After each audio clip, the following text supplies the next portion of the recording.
time, I was going to just play some like Tower Unite mini golf or something, but I decided at the last second this was more fun because maybe we need cozy slice of life Gay Fox game in our lives.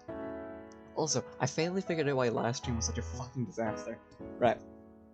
So, Streamlabs keeps your muted and unmuted settings constant for every scene.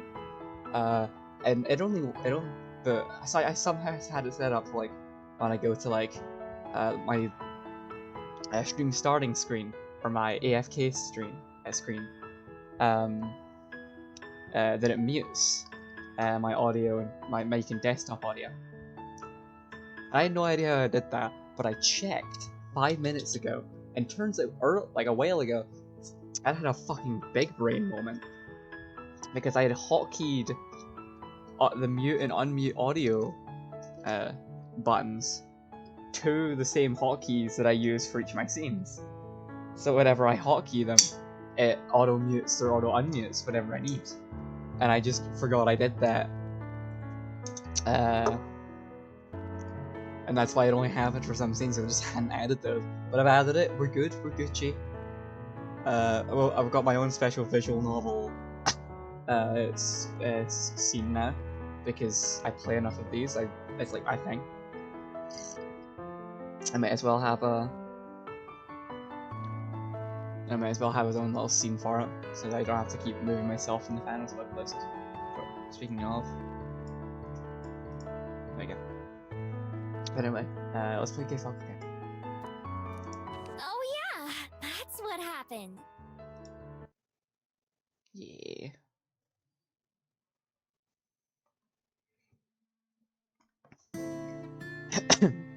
It's another chilly morning in Wellington. I'm outside of the Bell House waiting for Aspen. People are gonna think I'm staking this place out. And for once, that isn't true. It's after breakfast, but before the sun's up. Aspen invited me for a free drink before they open, but I'm starting to think I've been duped. Anytime now. I rub my arms and bounce around to try and stay warm. Right as I'm thinking about picking the lock myself, the front door swings open and Aspen waits me inside. So anyway, like I was saying, my uncle taught me this trick to make it taste better. You put a little bit of salt in the coffee and it brings out the flavor, right? Not too much. You don't want to make it salty, but just a little bit. Sorry about that. I got a little held up. Honestly, I'm thinking of going for Aspen. I was originally going for Juliet, but I think I prefer Aspen, quite honestly. I was thinking maybe you forgot about me after all. No, you're not rid of me that easily. I was just... I tried it and it's really good. Have you tried it? Remind me, I'll make you one. So then I was thinking, if I start doing that every time I make a drink, eventually people will start realizing that their coffee's better when I make it, but they won't know why. Talking to Lena. That can always take longer than you expect or plan for. But she and I often look the other way for each other on certain things. Such as letting you in before the store opens, for instance. Oh, am I not supposed to be here? That's cool! As long as we open on time, it's fine, and Lena and I are the two fastest. You kind of have to be when she's involved. What do you mean? I'm sure you'll see. Come on, what do you want today? I inspect the menu. It's as unhelpful as ever, because our baby still cannot read. Here's a paper copy, if that's easier to read. She hands me a little printout menu. It's also distinctly lacking pictures. Sorry, can't read it. Oh, do you need a Korean version? I'm afraid we don't have one. Oh, nah. Can't read any languages. Our Gay Fox is literate, and I love that for her. I may as well have told her that the sky is green. Aspen stares at me in clear disbelief. This isn't the usual weird look, this is beyond that. She laughs nervously. You're joking, right? I shake my head. She collapses onto a stool behind her, fanning her face with the menu in her hand. I can't believe it! I just can't excellent! Wow. I can tell she really wants to say more, but holds herself back. I suppose that explains a lot. Still, I just can't imagine. It takes a moment, but she regains her composure. Anyway, if you want to try something new, then how about our Ambrosia Latte? It's one of our seasonal beverages with apple and caramel. Apples and coffee? I've never had that before. Yes, well, we're experimenting with the recipe still. I said that we should try adding more cinnamon to it. I don't even know where Lena came from. Suddenly she's just there. Aspen said it would overwhelm the other flavors, but I add extra whenever I make one, and so far no one's complained. Lena, are you serious? Well, yeah. How else are we gonna find out which one's better? I'll make one for your friend too, and she can tell us which one she likes more. Lena! The little girl hurries back to the kitchen, clearly not caring about what Aspen was about to say. Aspen sighs and shakes her head. Right, well, I have to open the registers and put on the coffee. I'll have your drink in a couple minutes. Okay, thanks. I hop up on one of the tall stools and wait, swinging my legs back and forth before long, the cafe fills with the smell of warm coffee and baking bread. It's enough to make my mouth water, even though it hasn't been long since I ate. Aspen roams between the kitchen and the front area, always looking very busy. She checks and inspects what seems like every drawer and cabinet in the place while getting ready. Lena's busy too, mopping and setting up chairs. At some point she puts earphones on, and her music is loud enough for me to hear it from across the building. After a while, Aspen returns to my table, along with a steaming paper cup. Here you go, one Ambrosia Latte. I pop the lid off so I can take a peek at the drink myself. It smells light and fruity, and a swirl of caramel syrup is melting into the coffee and whipped cream. Looks good. Hopefully it tastes good too. I have a tiny little sip, since it's too hot to drink very fast. The tartness of the apple actually goes pretty well with the coffee flavor. It's a little sour, but it's not bad. Not as good as a fairy kiss chiller, though. Well, I can't complain about that. The chair squeaks against the floor as Aspen sits down across from me. So, have you decided how you're going to spend your day? Not yet. What about you? There's still another 7.5 hours left on my shift, so I'll be here for quite a while. After work, I try to have a social life or get some writing done. Although lately I usually just collapse on the bed and take a nap. I love that for her. Hey, me too! Without a bed, though. Yes, well, I'm sure frolicking through the flowers and chasing rabbits gets tiring. Ooh. Are there rabbits around here? Not for long, I imagine. Speaking of which, have you thought about what I said yesterday? About getting a job? It seems you have more than enough time on your hands. You do know what a job is, right? More or less. I mean, I've seen people at work before, but I've never had my own job before you ask. Yes, I'm aware. Anyway, you'd have money to buy things you want, and you wouldn't have to steal to get it. What do I need money for, though? Juliet lets me sleep at her house, and she even gives me food. I don't mean to sound rude or anything, but Juliet can't take care of you forever, you know? I know. Right now I'm still getting used to even living here. I haven't given any thought to what may happen later on. I don't even know what kind of job I could get. Is there some place that would hire me to steal things? Not legally, no. But maybe you can find a way to use those skills. Maybe you could be a security guard somewhere, or a locksmith. Maybe. And I think Mia would do well as a locksmith. What exactly is your job, anyway? Well, as you know, I'm a barista. That means I make coffee and tea and hot chocolate and whatever else our customers ask for. Some people rely on our products just to get through their day, so I consider it to be a very important job. If we were to close or go out of business, there would be a great many people who would be distraught over it. Wow! And you're gonna do this for the rest of your life? Hopefully not. Not for that long, I hope. It's not my passion by any means, but I don't mind it. It can be rather exhausting though, especially on busy days. Can't say she's selling me on this whole job idea. What is your passion? It's this. Like she was waiting for me to ask, Aspen dramatically pulls out a small notebook and puts it on the table. It's the one that I seen her writing in It's the one I see her writing in all the time. I lean forward to look at it closely. It's not very big, about the size of my hand, and it's mostly purple in color. There's an intricate gold pattern around the border.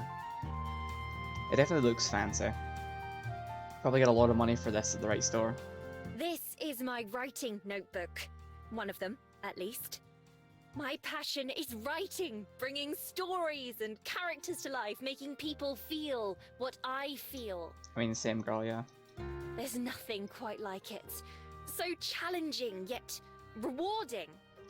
It's both my favorite activity and also the most frustrating one. Yeah.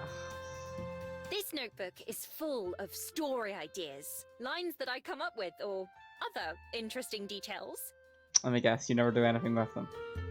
One of the best parts of working here at the Bell House is that I get to meet so many interesting and inspiring people. For example, when you first came in, I wrote a brief note about you.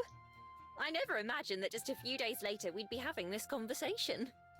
Trust me, I didn't either. What did you write about me? For some reason, Aspen's face gets a little red. I don't remember, just that I wrote something. It's in another notebook, not this one. Oh. Oh, she's so cute. I love her. My dream is that someday I'll be able to make a living from my writing. In fact, when I moved to Wellington a couple of years ago, that was supposed to be the first step. It's been taking longer than I'd like so far. Every morning when I wake up, I tell myself that I'm not going to sleep that night until I finish at least a chapter. But then by the time I'm done with work, all I want to do is pass out. Of course, that just puts me further and further behind. I've really only myself to blame, I suppose, but life doesn't make it easy for me. Poor baby. Sighing, Aspen puts her notebook away once more when I sip my drink. Saying it like that, I can't fault you for not wanting to get a job. I'm only here because I need some way to pay the bills. That's just the life of a starving artist for you. Did someone say job? Are you getting a job here? Is this an interview? From out of nowhere, Lena appears with a cup in her hands. No, Miho's just a friend. And were you eavesdropping on us? Psst, it's not eavesdropping if you're in public. You should learn to talk quieter if you don't want people to hear you. Like me. Tell me you're joking. About what? Before Aspen can even answer, Lena turns to face me instead. Anyway, that's too bad. We could definitely use the help. Hey, why not apply here if you're looking for work? I bet Aspen would put in a good word for you, right? I could do it too. It'd kind of be lying, I guess, since I don't know you that well, but you seem like an alright person. I mean, if Aspen trusts you, you have to be okay, I think. I can go get you an application right now if you want. I printed out a whole stack of them yesterday. Actually, it's the second stack, because the first one jammed up the printer and... Lena, I am begging you to please be normal. What? Tell me why it's a bad idea. Do you not think... What's your name again? Miho. Do you not think Miho could do it? No, it's not that. I'm sure she'd do great. It's just... Wait, that sounds fun. Would I get to work with you? Yes, come on. Come on. Yeah, we'd work together. Oh, you meant Aspen, didn't you? Yeah, she'd be there too. Slapping her hands on the desk, Aspen stands up from the table. It's certainly an idea. Perhaps one we should discuss later. Lena, you and I should be getting to work, don't you think? Okay, boss. Please just go unlock the door. Okay. Now that I think about it, is Lena fabled? Are those wings?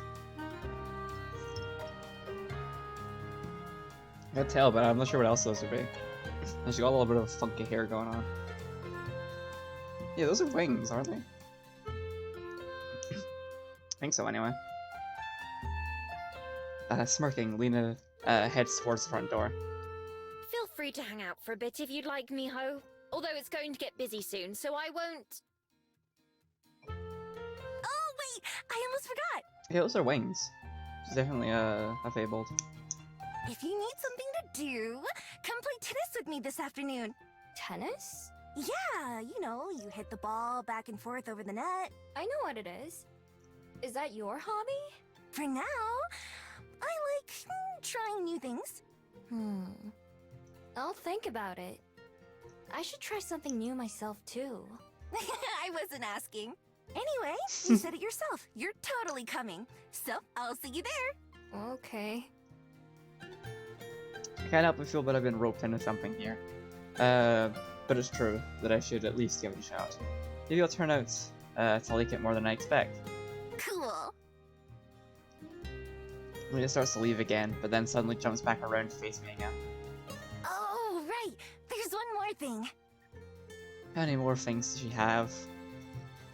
I can practically feel Aspen's exasperation as Lena runs back and slams the cup she was carrying onto the table in front of me. Try this. Tell me which one you like more. The one I made or the one Aspen made. Okay.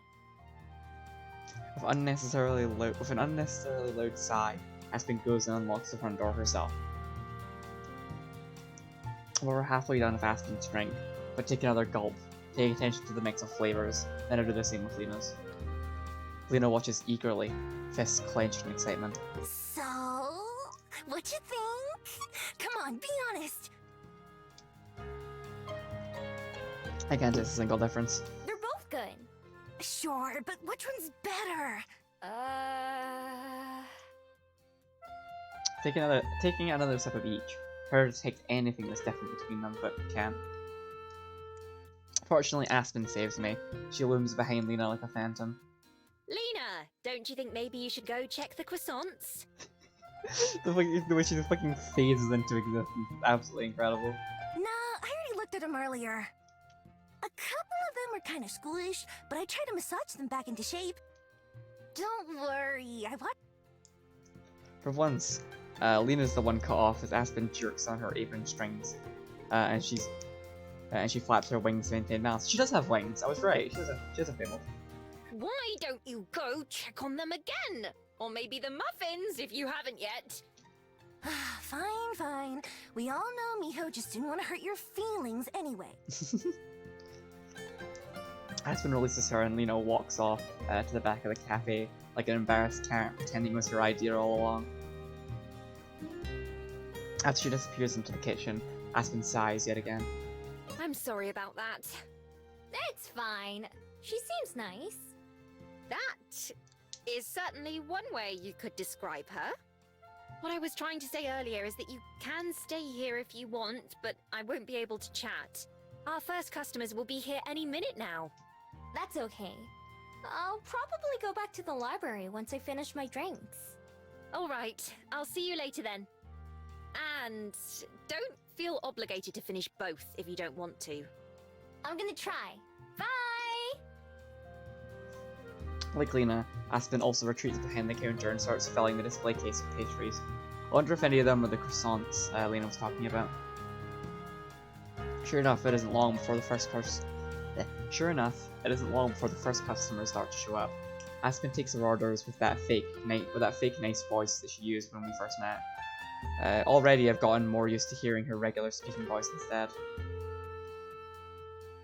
It's interesting to know that even normal humans like her still pretend to be other people sometimes.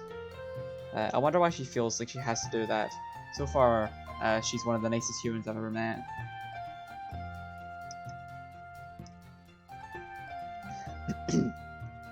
After I finish up with my first coffee, I toss the cup away, but hold on for a second. I'll drink it later on or something. Aspen waves as I leave the bell house and start making my way back to the library. I've had my fill of wandering around for at least a few days. If I'm going to be bored, I may as well do it while I'm comfy. Job or not, Aspen is definitely right about one thing. I really need to find something better to do with my time. Oh shit, do I get to choose?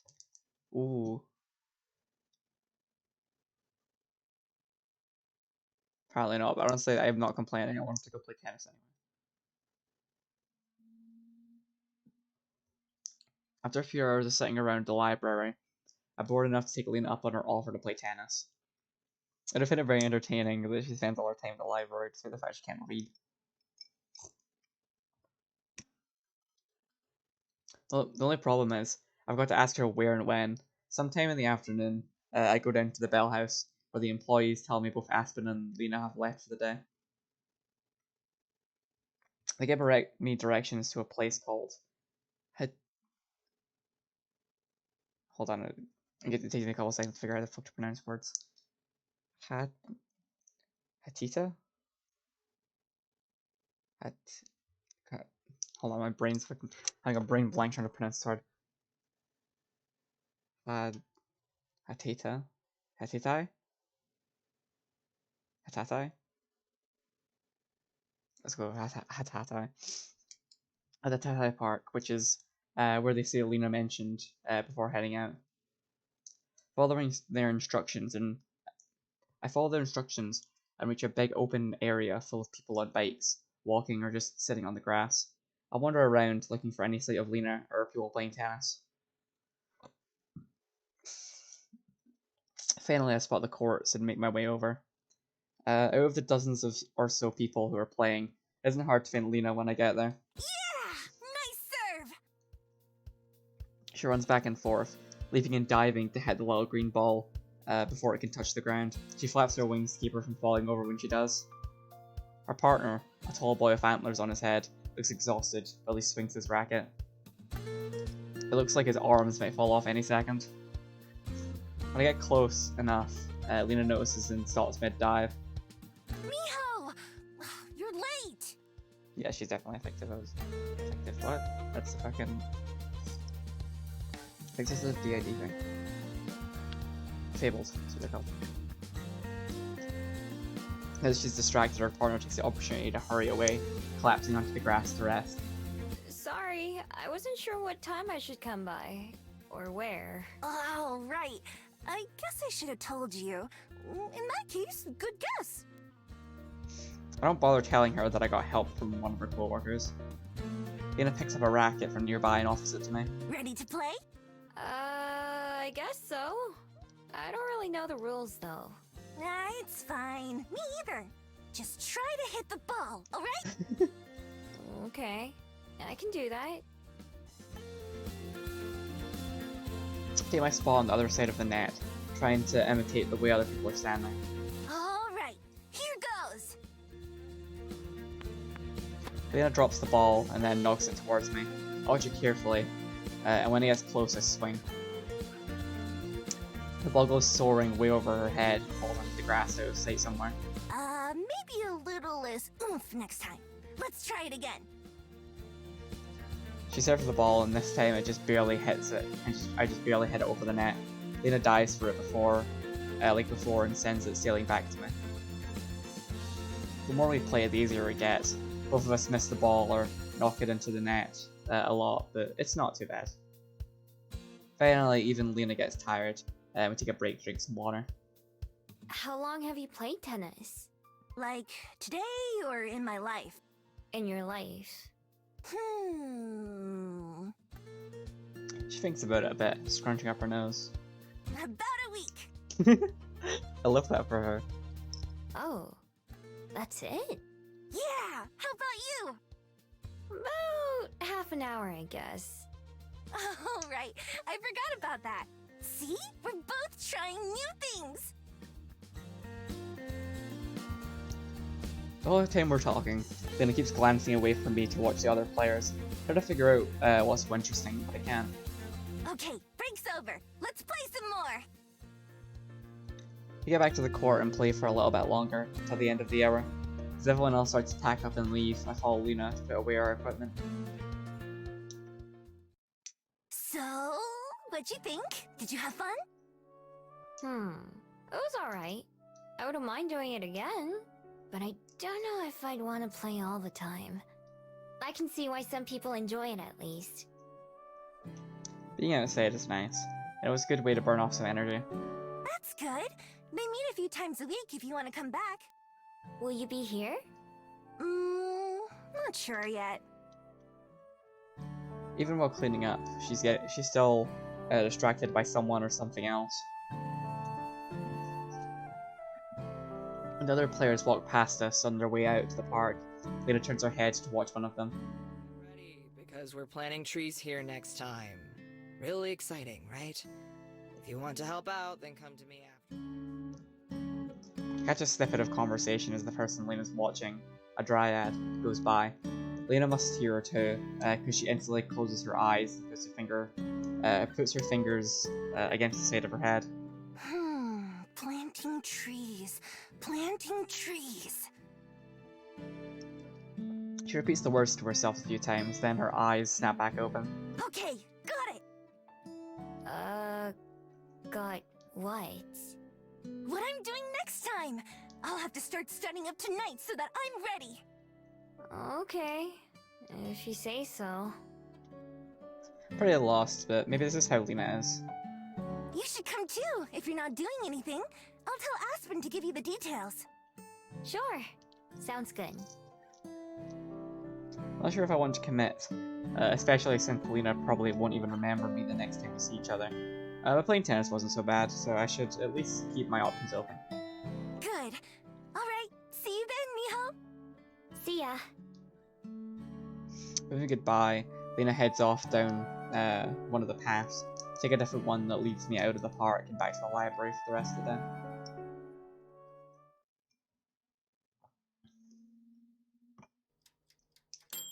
With a tiny ding, the toast pops up. The toast pops up, and I load it into the plate with the other slices.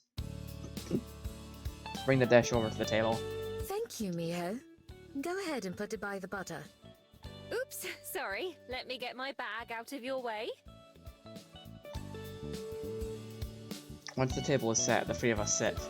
I've gotten more used to the routine of breakfast, and know when to do things like pass the salt and pepper without being asked. Every morning so far I've had the same thing, eggs and toast. It's a lot tastier than convenience store food, and there are different spreads and fruits to change things up. Like usual, I'm the first one to finish eating, followed by Aspen, who stretches with a content sigh. Breakfast was as superb as always. Thank you, Juliet. It's my pleasure. Two of them saying this is part of the routine too. Usually Aspen would be getting up right now to leave for work, except this time she doesn't. Don't you need to go, Aspen? Is this your way of trying to get rid of me? She peers at me from over the rim of her cup as she sips her coffee. Nah, I haven't thought about that. I was just wondering. I'm not sure if I should be flattered. Anyway, I'm working a mid-shift today, so I don't have to go in until noon. Will you be writing then? Yes, I ought to. I'm about halfway through this draft, and I'm trying to finish it by the end of this month, so every minute helps. Just trying at least. Oh my. Halfway already? That's excellent progress. I look forward to reading it when you're finished. Don't give me too much credit. I still have to get there first, and you know how that's gone before. All you can do is keep trying. What are you writing? A book. I've been working on it for a couple of years now, as long as I've been in Wellington. Whoa, you're only halfway done? How long is it gonna be? Only halfway. I wish it was as easy as you think it is.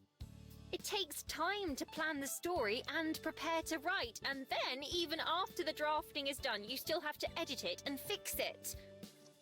Of course, the more you write, the better you become at it. And so sometimes you notice flaws in your story that you didn't catch before, so you have to go back or start over. How do you ever get anything done then if you're always getting better? Don't you just have to finish it eventually? Well, like I said, it's not that simple. That's been clear as your throat. Anyway, it's difficult to explain to someone who's never written anything.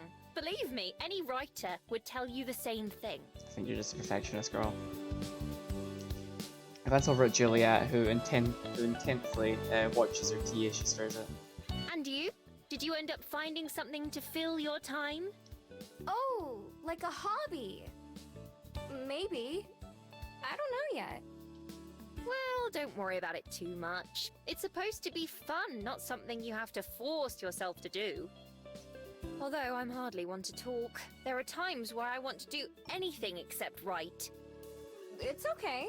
At least you have something. Julia told me about movies, so I might try watching one of those. Have you ever seen a movie? Once or twice, I'm sure. Actually, Miho, there was something I wanted to ask you. What's that? Well, how would you feel about helping out around the library as a part-time job? Oh shit. I'll pay you for your time, of course. It would give you something to do during the day, and it would be a great help to me. Really? But I thought you didn't need any help running the library. It's true that I don't need it. The honor system has served me well for the day-to-day services, and I'm kept informed of any troublemakers. But in addition to the kind assistance from Aspen in the mornings, I also have to reshelf books, maintain the check-in and check-out logs, and more.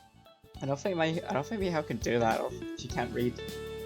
I don't mind those tasks at all. In fact, I find them rather relaxing. But without them, I'd be able to devote more time to other pursuits. If you're uninterested, you're more than welcome to decline. Oh, I don't want to work with Aspen though. You needn't worry about being kicked out or disappointing me. I'm perfectly content either way. Helping around here doesn't sound bad at all. Doesn't sound very exciting either. But it's not like I found anything else I'd rather do instead. This is comfy in the library and super convenient. Having some money would be nice. Having some money again would be nice too. It would be even better. That there's no one trying to take it back. Alright, I'll do it. Juliet looks a little taken aback. That was fast. Are you quite sure? Yeah, I'll try it at least. Of course. If you find it's not for you, then I won't be upset. Why don't you take the rest of the week for yourself? And you can begin on Monday. Juliet's a fucking saint. Chill. Stop being so understanding. You gotta have some imperfections. I will find it. Well, I probably won't find it because I want to go down Aspen's route, but mark my words. Okay, that sounds good to me. Excellent. I'll be looking forward to it then. I have a bad feeling that my choice earlier of going to see Juliet in the kitchen already influenced the decision. Actually, I can offer the choice tree up. I don't want to spoil the game for myself. But at the same time, I kind of want to know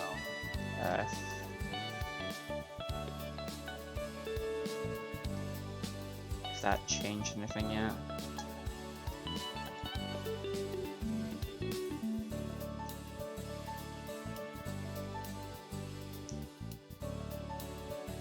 Doesn't look like there's anything. Actually, hold on, let me check the...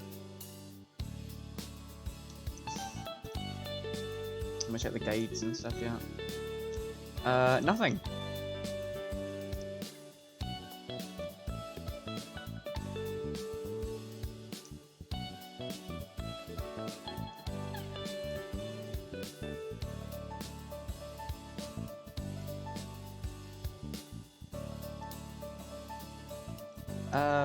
I'll never know, I suppose.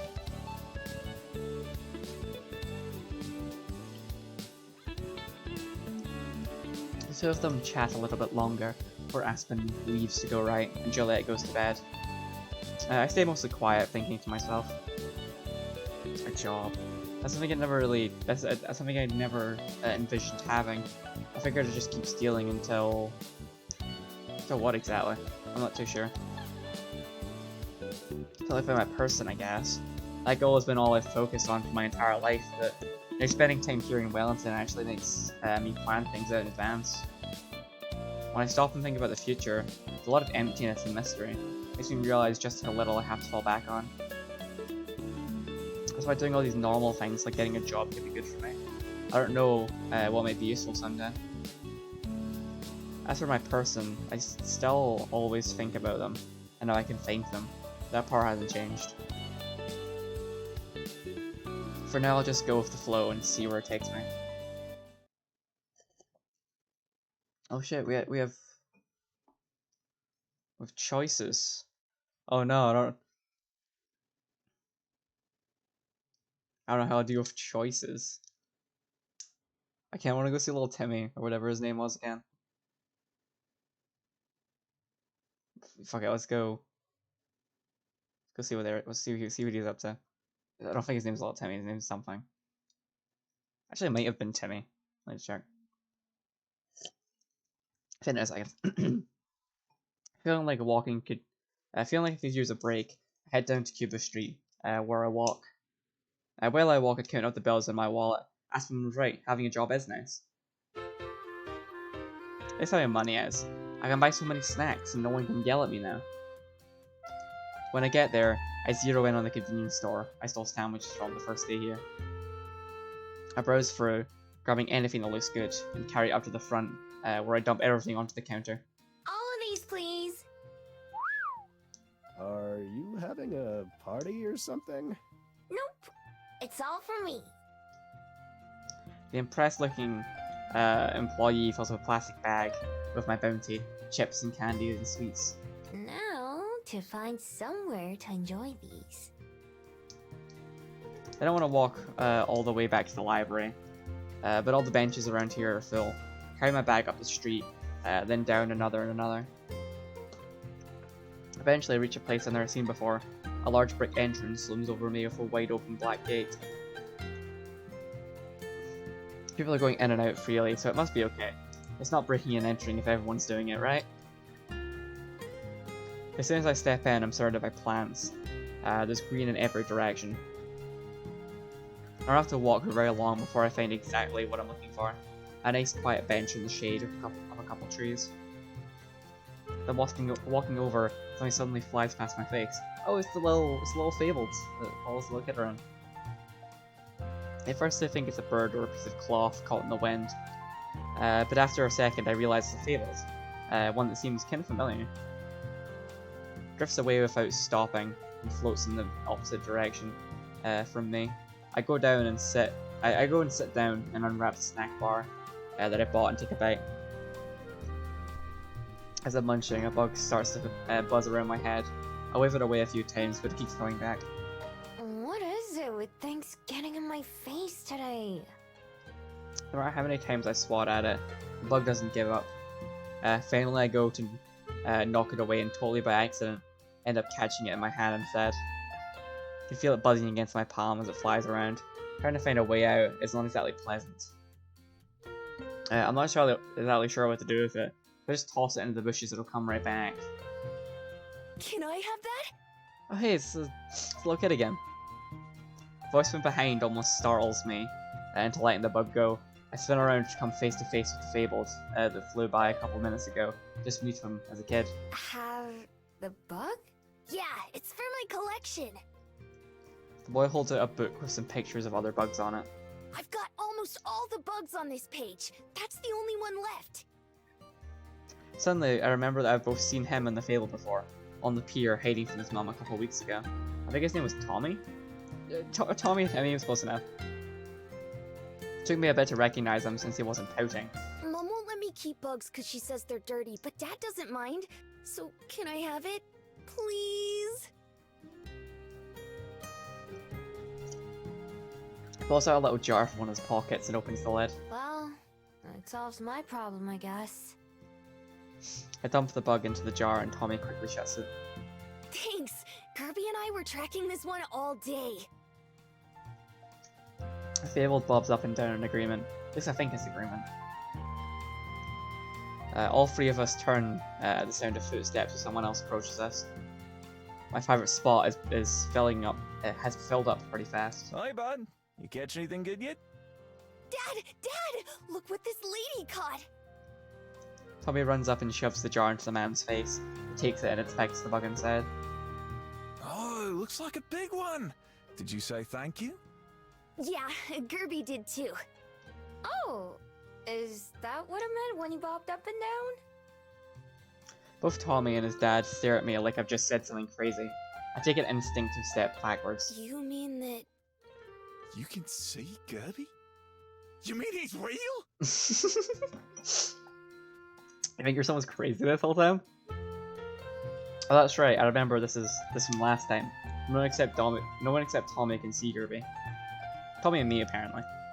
Yeah, he's floating right there. He has a purple flower on his head and on his sides. Point to Kirby. Although little Fable doesn't have a mouth, his eyes crinkle up in a way that makes me think he'd be smiling. Wow, she can really see him! See, I told you he was real, told you! Tommy's dad whistles in wonder. You sure did, kiddo. He turns to me. Not sure how you did it, but you're the first person I've met who's been able to see Kirby. I've heard lots about him, of course. My name's Elijah, by the way, and I'm a reporter for one of the local papers. Mind if I ask you a couple questions? I just wanted you to snack in peace, now being asked to do an interview. My discomfort must show because Elijah waves a hand, just like when I was trying to wave the bug away. It's fine, it's fine. Forget I asked. Didn't mean to put you on the spot. I'm just not very good at talking to people. No worries. Thanks for helping Tommy catch that bug, though. Beats me having to do it. Sure. It was kind of an accident, though. Hey, an accident doesn't have to be a bad thing. Me and Tommy should probably be heading out, though, or his mum's gonna be upset with me. Oh, and Kirby. Okay. Goodbye. Take care. Say bye, Tommy. Bye! I kinda wanna know what Kirby's deal is, to be honest. I really wanna know. Elijah takes Tommy's hand and leads him back to the gate, holding Tommy's book in his other hand. Tommy carries the bug in a jar, peeking in to check on it every few steps. Only Kirby stays behind, orbiting around my head a couple times before bouncing up and down, then he floats off in the same direction as the other two. When I'm finally alone, I sigh with relief. At long last, I can enjoy the snack that I brought earlier, and when a bug shows up and starts flying around me, I just leave it alone. Not taking any more chances.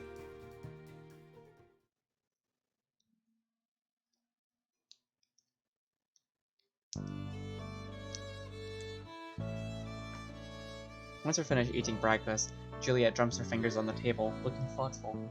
Leo, it occurred to me that perhaps I should give you the proper tour of the library now. That way, you have the weekend to get better acquainted with it if you need. Tour? I think I've seen everything, right? Pardon. I meant of the books themselves. Where to find each genre and what they are. I wonder if Juliet knows me how I can't read yet. Oh, right. Sure. It could be something you need to work at a library. I haven't really thought about the books. To me they're all the same, but I guess that wouldn't be true for everyone else. Right now I have the place memorized in the same way I'd memorize Battlefield. What places are to sight, how to get in and out, and everything else that may be useful. I don't think there are many battles that happen in here, so Juliet's tour would probably be more helpful. If you'd like, I can show you a couple of my favorite books. That way, if anyone asks for a recommendation, you could at least make something up. That'd be great. Yeah, it's big brain time. Anything that makes it easier for me to make things up is fine by me. Every of us head to the entrance. Let's start with the basics, shall we? As you know, this is the reference desk. It's where books are checked in and out, and where anyone who needs help can find it. What kind of help do people ask for? Usually, they need assistance finding a specific book. Or perhaps they need a recommendation for what to read next, as Aspen mentioned. Yeah, I don't think Mihao could tell you what book is which. You put it in front of her. Hope they like the same books as her then. Don't worry, I'll think of some that are more popular. Not my real favourites, which most people would be too bored to finish. I mean, I feel that girl. Juliet leads us to the actual row of shelves. I stare down the books as I pass by, committing as many details to memory as I can. Even if I can't read the words, I can try to remember the colours and shapes and covers. Over here is the children's section. It's got lots of picture books and beginner reader books. The shelves are shorter too, so that children can reach them more easily. Perfect for Mihao. Oh, I've seen some of those around. Are adults allowed to read them too? Of course. Parents read to their kids quite often. Some people read them for fun, too. You gain so much more appreciation for the illustrations once you're older. We head over to another area. This is the non-fiction section. It's for books about things that are true, rather than made-up stories. I rarely visit this section, personally. I love Aspen's voice. I don't know what it is, I just love Aspen's voice. In the shaded corner near Aspen's favourite table, Juliet taps a small saying hanging on one of the shelves. This is the mystery section. Stories about detectives, murders, and other such subjects live here. I do admire mystery writers. It's difficult to come up with a compelling one. I know, right? I keep wanting to make mystery shit for my campaigns, but I can never... Like, I can think of a conclusion and a mystery. How to get everyone from point A to point B is always beyond me.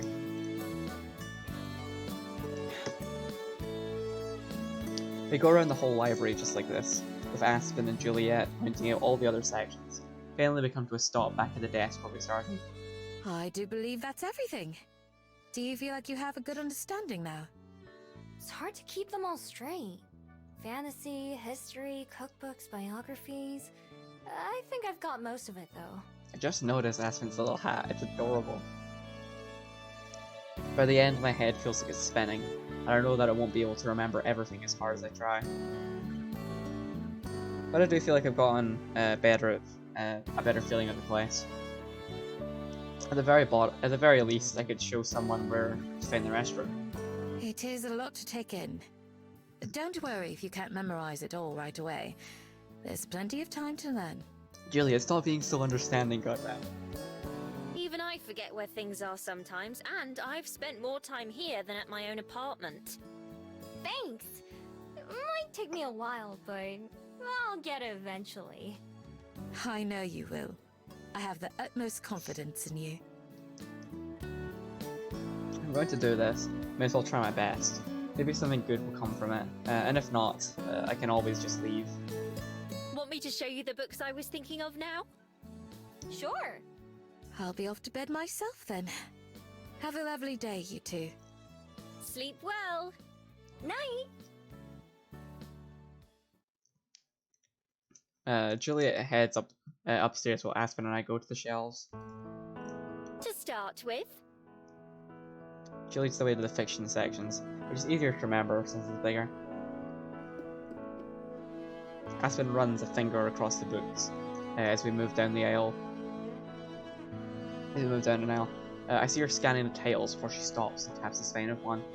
here we are, Wuthering Heights. I just returned this one recently after finishing my annual reread. Annual reread? How could you be asked? It's a very tragic love story. The main character is rather terrible, I must confess, and there's an awful lot of death. Reminds me of a certain other game made by this studio. But despite all that, it's beautiful. The description definitely isn't what I was expecting. People really like to read that stuff? Sometimes, yes. You read to experience all kinds of different feelings. Besides, I think there's a kind of sad beauty to doomed romances like that. It really does put life in perspective. If you say so. You don't have to take my word for it. I'm sure you'll see for yourself once you start working here. In the meantime... Follow Aspen to the other side of the room, where there are a couple small racks of books near the corner. Do you enjoy poetry? Again, Aspen, she can't read. You mean like vases and stuff? Guess they're okay. That's pottery. That's pottery. Poetry is... She clears her throat. prose. Words in their best order. Poetry, the best words in the best order. God, you make it sound so pretentious. Samuel Coleridge said that. He was a poet, but he's not the one I have in mind. Also, don't get me started on poetry. Technically, there's no rules to poetry, and I'm not entirely sure what defines a poem. Because there are plenty of poems that don't rhyme, and I'm not sure entirely what defines them as poems. I did a whole ass writing course, I'm not even sure. Actually, let's Google it. What makes something a poem? Poetry is a type of literature that conveys a thought, describes a scene, or tells a story in a concentrated lyrical arrangement of words. That doesn't mean anything. Fuck you. That means nothing. Don't bullshit me like this. Poems can be structured with rhyming lines and meter, the rhythm and emphasis of a line based on syllable beats. Poems can also be free form, which follows no formal structure. So it can be anything. I can say this entire story is one free-form poem, and you cannot tell me otherwise. With all the shit about fucking iambic pentameter and bullshit like that I learned in school. But honestly, I'd rather pretend that doesn't exist. I'll show you what he meant. The books you selected looked old, very old. It has a green cover that's rough like a lizard's skin, with the letters being faded gold. Alfred Lord Tennyson is one of the most famous poets to have existed. I simply adore his work. Here, this is from The Lady of Shalott. I wonder how many fake books I have to make for this game. She clears her throat again, even though it's only been a few seconds since the last time. Willows whiten, aspens shiver. The sunbeam showers break and quiver. In the stream that runneth ever, by the island in the river, flowing down to Camelot. I barely heard past the first line. Aspens! Like your name! Does it come from this poem? I don't think Aspen was named after the poem. If only. Aspens are a type of tree. Mum loves them. More than she likes poetry, for sure. It's kinda cute though. I do wish I'd been named after it, though. Technically, you could just say you were. I don't think it matters. You could pretend you are. No one will be able to tell otherwise. She gives me the rest of it, which ends up being pretty long. It's kinda hard to follow, but imagining the fields and towers that she talks about is nice. In fact, I'm pretty sure I've been to Camelot before. Some of the details in the poem aren't quite right though. Anyway, even if I don't really understand the poem, it's nice to listen to Aspen reading it. Plus, there's no way I'll forget that book. There's no way I'll forget what that book looks like. All right, last one. I thought 3 would be enough to start, but you can always ask me for more recommendations if you need. I could suggest books until lunch, if I didn't stop myself. I might someday. Even though I lived in the library for a few days now, I never really knew how many different books there were out there before. Oh, believe me, this library isn't even a fraction of what exists. It's not that big for a library, in fact, just huge for a personal collection, which is really what it is. How many books have you read? I couldn't even guess. Definitely hundreds. Maybe thousands? Jesus, girl. I've never tried counting, but perhaps I should now that you mention it. Nah, numbers are writer's worst fear. It would be nice to look back on someday. Okay, here we are. The book she takes to me is laid out flat on an end table where more people can see it rather than on the shelf. Everyone knows the story of Peter Pan, the boy who never grows up and can fly. I mean, I'm pretty sure something like that could exist in this universe. Everyone except me. Now you do too. Peter has a darling fairy friend named Tinkerbell, and he fights the Darcyby pirate Captain Hook. Like Tommy, except his fairy is cooler, and he is no. And instead of fighting a pirate, he's fighting his parents' divorce. Peter leads a group of boys called the Lost Boys, and they cause all sorts of trouble for Neverland, where they all live. What do you mean he never grows up? In Neverland, you never get older. So he stays a young boy for his whole life. Even when the girl he loves, Wendy, grows up and gets married, and someday dies. That's all grim.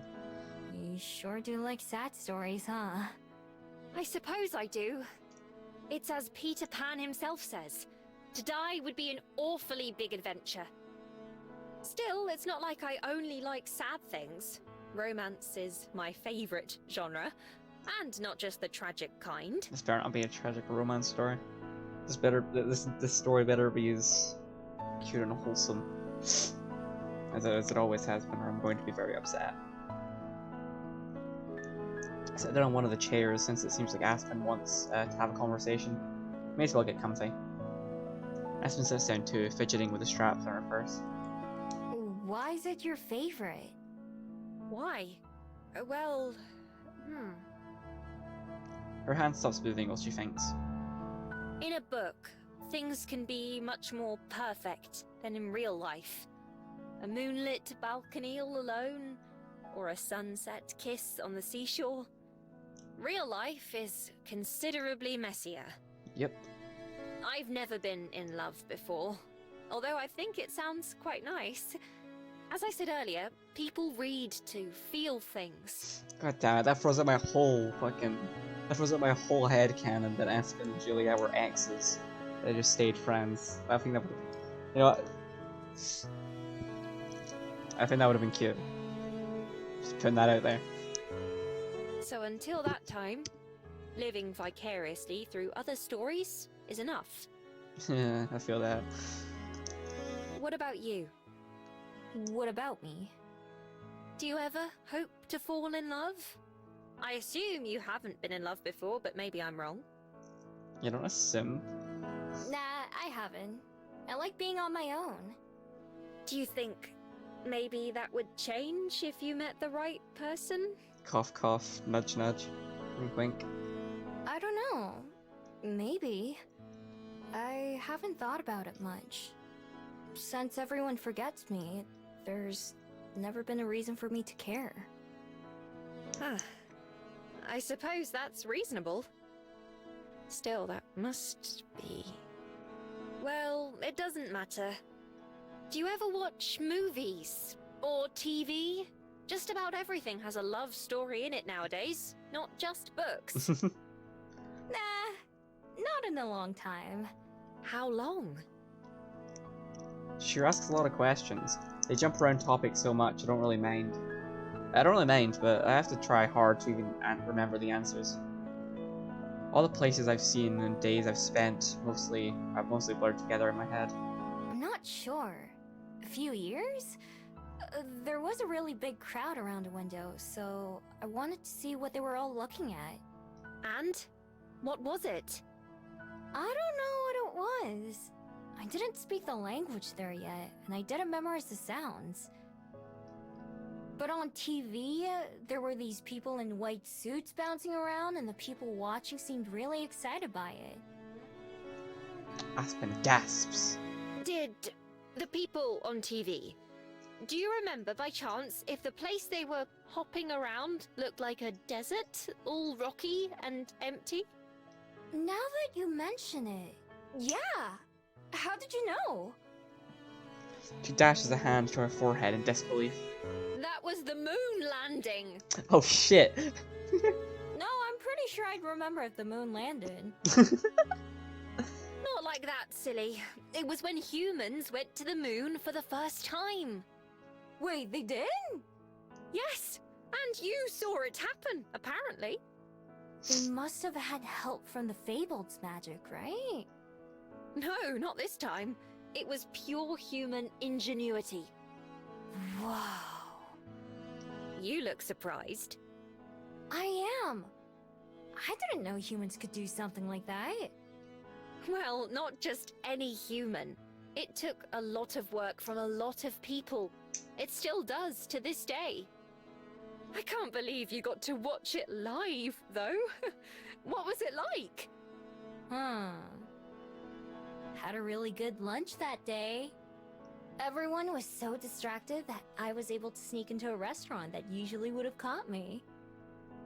She shakes her head. That's all you can remember. It was some kind of pasta dish with a white sauce and lots of cheese. I meant about... Oh, never mind. Miha's got her fucking priorities in order. Anyway, I was just going to suggest asking Juliet about putting a TV in your room. Surely there's one in this place somewhere. It would give you something to do, at least. And you don't have to be able to read to enjoy the story of a good show or movie. Yeah, I might. I definitely need something to do other than walk around town all day. Let me know if you do. I'll bring over some movies for you to borrow. If I can't recommend books to you, at least I can do that. Will do. I don't know where else I'd start anyway. After checking her phone, Aspen stands back up. I'll be more than happy whenever you ask. For now, not to be rude, but I'm going to go write for a little while. I'm working on the last couple chapters of this book before I'm finished, and I want to be done with it as fast as I can. Oh, sure. Good luck. To tell the truth, I'm always a little relieved when someone else ends the conversation for me. I don't know how to do it myself. I wave goodbye as Aspen goes off to her table by the window, pen in hand. Within moments, she's hunched over her notebook writing. I'm getting to that. Like, I haven't. Give me a second. But when I'm playing visual novels, there's this point where I start getting invested in the story, and I stop having to force myself to go back and read it every day, or not every day, but every so often. I just have not hit that point in this story yet. Heart of the Woods. That point was spoiler alert, right after Madison dies in the forest. And what was it for Highway Blossoms? There's a lot of emotion in that game. I think that's the treasure hunt gets going. But I just haven't had that point in this game yet. I don't think it's as dramatic as I don't think it's as dramatic or exciting as either of those games were. So I'm not. It'll probably take a little longer. Streaming at least helps me sort of get myself in there before I before I finally hit that point. But I just have not had that point for this game yet, so I can only really play it for like an hour a bit at a time. But I'll play for this scene, and I'll probably call it a day here. Let's go see what our girl's up to. Since I don't have anything better to do, I decided to head back to the park to see Lena. Aspen told me where and when I could find her, although we both know that Lena won't have any idea who I am. Making sure that I see Aspen and Juliet every day is hard enough as it is, although I like Lena. I don't think I could put in the effort to have her remember me too. Maybe she starts coming by the library in the mornings like Aspen does, though I'm pretty sure that's the last thing Aspen would ever want to happen. We go back to the park, we play tennis, and wander around searching for Lena. It takes a bit longer since I'm not looking for something as obvious as the tennis court, but I finally see her and a group of people near some trees. All of them, including her, have shovels in their hands and are working on digging holes.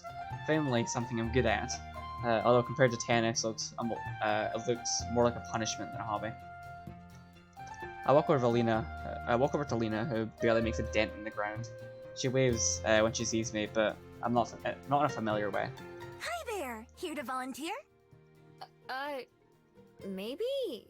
Volunteer for what? To save the planet, duh! What does it look like we're doing? It looks like you're here after your crush. Which, you know, I respect that. It's kind of cute, honestly. Digging in the dirt? Exactly! We're planting new trees to, help beautify the city of Wellington by promoting natural resources. I think. She says the second part like she's reading off a label or sign. If you want to help out, go talk to Cyrus. He'll get you all set up. I'm pretty sure that was the person that she was firsting after. Lena points over at someone that I sort of recognize. The dryad that Lena was watching when we played tennis. I don't think I'm sold. I don't think I would go for all this effort for him. But obviously, I'm incredibly biased. Since I'm here, I may as well give it a shot. So I follow her instructions and walk over. Hi there. I'm here to help out. Welcome aboard. I'm Cyrus. Here's a sapling and a shovel. Cyrus holds out a shovel in one hand and a small bucket with a tree in the other. I take them, doing my best not to drop the sapling. Okay. I'm Miho. What do we do now? First you dig, then you plant. Then you do that over and over until you get bored and go home. I'm definitely not sold on Cyrus. I don't get what Lena sees in him. That sounds easy enough. Everyone says that at first. Good luck. He starts to walk away, but then pauses. Hey, quick question. Are you friends with that girl over there? The one with the wings? Ooh. Lena? Sort of. Can you let me know if she... Actually, never mind. Forget it. Nah, come on. Let me know if you need any help. I'm kind of invested in this romance now, goddammit. This time, she doesn't. This time, he really does leave, walking around to catch the progress everyone is making. Now that I'm all set up, I take the things he gave me and go back to where Lena is. Good to go? Since you're new too, let's have a race. We can see who plants more trees by the end. Before I can respond or even think about it, Lena starts furiously hacking at the ground. Dirt flies like when I was building my den. I watch her for a second, and I start on my own. I don't really want to compete with Lena, so I go at my own pace. It's a little awkward. I could do all this in a second as in seconds at the tops, but using a shovel feels strange and inefficient. Muscles I didn't even know I have start to feel sore. Only a few minutes later, Lena sprawls on the ground in exhaustion. She's only halfway done at best. I didn't think it'd be so hard to dig a hole. While she's laying there, Cyrus comes around to on one of his inspections and stops and examines both her handiwork.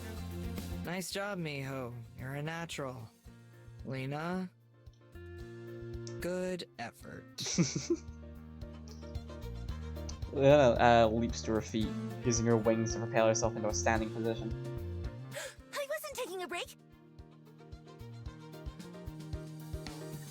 I was, testing the ground to see if it might be softer over here. Look, this one will be even better.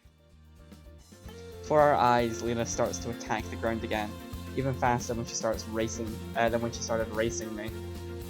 Dirt sails over her head as she tosses it away from herself, with some of it falling onto Cyrus's head. He looks strangely resigned. Just don't hurt yourself, okay? I don't want to have to carry someone to the hospital again.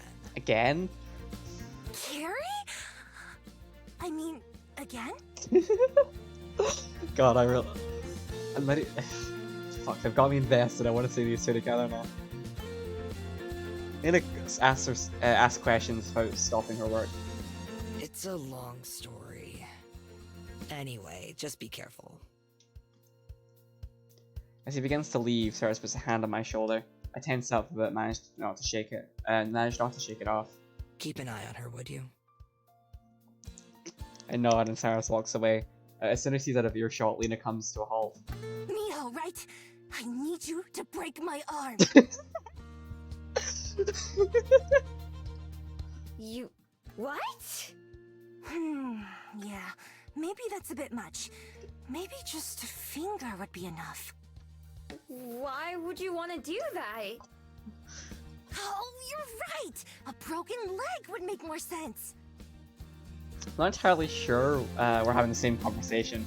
I decided to try a different approach. So, are you and Cyrus friends or something? Friends? Kind of. Unfortunately. You don't want to be friends? I want to be more than that! Clearly. For the first time ever, Lena looks around after speaking, like she's worried someone might have heard her. Like, best friends? More than that! Like boyfriend and girlfriend. Oh. That explains why I didn't understand. How's that going? She sighs and her wings droop. Well, you just saw pretty much. I know Cyrus from ballet, but I quit ballet, so I only get to see him at other stuff like this. But he's always trying something new every week, so I do too. But it's kind of hard to talk to him, especially when he's so busy. When I heard he was gonna come plant trees, I had no idea he'd be in charge. So I can't let him think I'm a slacker or bad at tennis. Not when he already thinks I'm a quitter. I think he thinks you're stalking him, since you appear at everything he does. I think I get it. The one thing I know for sure is that it sounds complicated. Good luck, Lena. The two of us go back to shoveling dirt, and eventually we go deep enough we can plant the sapling Cyrus gave us. Carefully set mine in the ground, then cover it back up the same way I've seen other people doing. When it comes time to wrap up, Cyrus gives me one last trip around. I guess makes one last trip around, collecting shovels and handing out water bottles. When it reaches us, he nods approvingly. Good work, both of you. Thanks. I got the water he gives me in just a few swigs. Yeah, thanks. On the other hand, Lena still seems a little dejected. She doesn't even talk to Cyrus before he leaves. When the two of us part ways, she gives me a small, heartfelt wave, a half-hearted wave. See you later. Yeah, bye. Not even sure what she'll do next time, much less when and where. Maybe Aspen will tell me about it again. Digging holes wasn't exactly something I want to do a second time, but planting trees is satisfying. I'm kind of curious to see how things will go with Lena and Cyrus, if they go at all.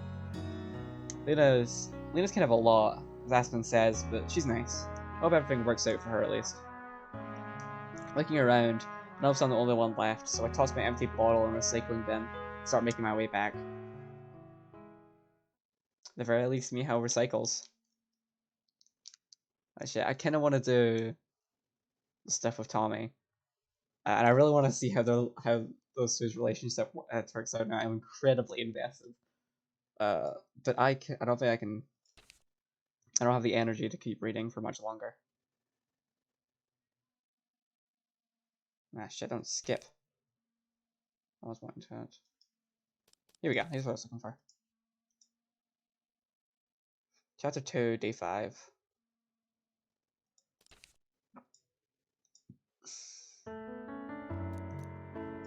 Time to take a break. Right, I don't know when on next stream. Honestly, I'm getting kind of invested. Not to the point I'm gonna play it every day. Every time I can. But I'm kinda getting there. So I might stream either tomorrow or Tuesday. Because Tuesday, I'm taking a break from my own D&D campaign. I'm getting burnt out. So that might be a better use of my time. But until then, I'll see you guys later. Bye.